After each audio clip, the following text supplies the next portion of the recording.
experiencing over 40 years of faith, I've seen firsthand the good, the bad, and the ugly in the American church.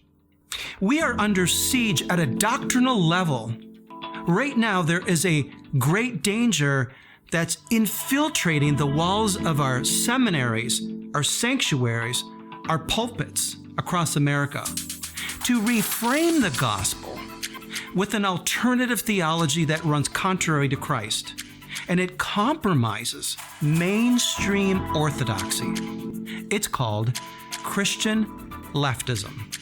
They've taken strategic aim at Judeo-Christian houses of worship in which they promote a distorted view of God, faith, love, sin, and grace.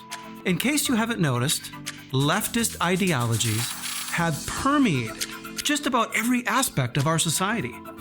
And at its very core, leftism embraces a secular, socialist, and even a Marxist construct, where man, not God, is the supreme authority. Leftist theology is a distortion. Better yet, it's an eventual departure from mainstream Christian orthodoxy. It's a cool upgrade that downplays absolute truth. They feel that it is their duty to debunk troublesome verses that suggest absolute truth. They revise church history, and they silence those in opposition. And adherents have knowingly or even unknowingly adopted anti-biblical positions such as same-sex marriage, open borders, critical race theory, Marxist agendas, mollycoddling China, and of course, their sacrosanct obsession, and I mean obsession with abortion. To challenge their doctrinal heresy is the equivalent to being unloving. For example, their dialogue generally follows this narrative. To agree with me is to love me, but to contradict me is to hate me. Therefore, you must allow me to indulge in my personal choices over yours. Should you dare refute my beliefs, you must be canceled and silenced. By means of doctrinal malfeasance, or better yet, theological vandalism, these theological drifters have downgraded the Bible to a mere academic story, a mere poetic narrative of man's writings about God rather than how we are to live. And over the years, the steady, slow drip of liberal ideology has seeped into the four walls of mainstream beliefs.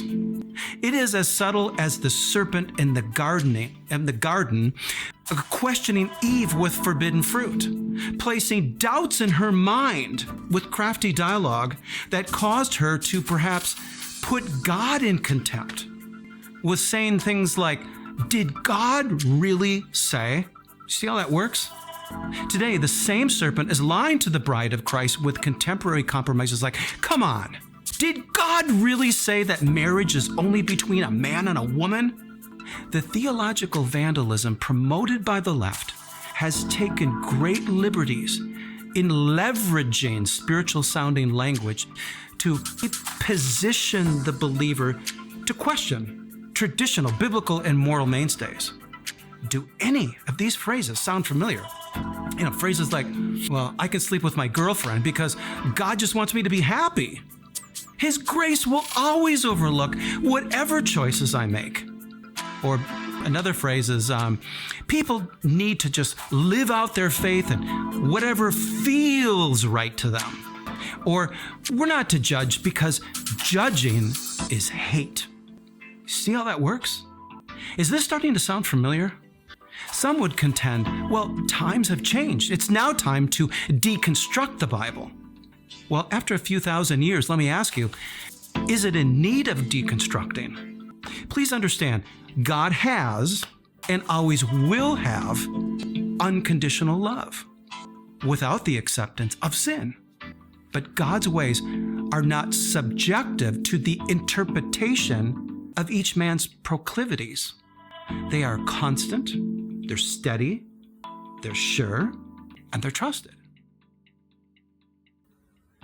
It's frightening to see how many evangelicals are unaware of the great theological drift that has taken place. They've simply been hornswoggled by a counterfeit, fake gospel, inoculated from seeing truth from error. Many seem unable to even clearly articulate what they believe, why they believe it, or better yet, how they should live. Well, at the end of the Bible, there is a small but punchy little book named Jude. Jude brews up some strong coffee when he wrote in verse 3, "Dear friends, although I was very eager to write to you about the salvation we share, I felt I had to write you and urge you to contend for the faith once for all entrusted to the saints." The Greek reads a little bit better. "When I wrote to you about our common salvation, I found it necessary to urge you to put up a stiff fight for the faith, once for all delivered to the saints." So what does putting up a stiff fight have to do with the faith? Everything. Yes, we are called to be people who exemplify the love, the joy, the peace, patience, kindness, goodness, gentleness, and faithfulness. But we also must be the salt and the light of the world in a cultural cesspool. The alarm clock is ringing.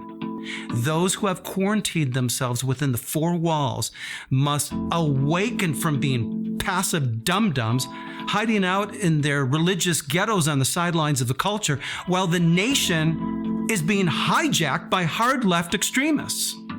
The left's intentions are insidious, twisted, and evil. But don't be fooled. They're not going to rest until they reduce the cross to kindling and your houses of worship to ashes. You see, the great need of the hour is people who know the Word of God and the God of the Word, right? So be courageous, be strong, be bold, be brave, and contend for the faith once for all entrusted to the saints.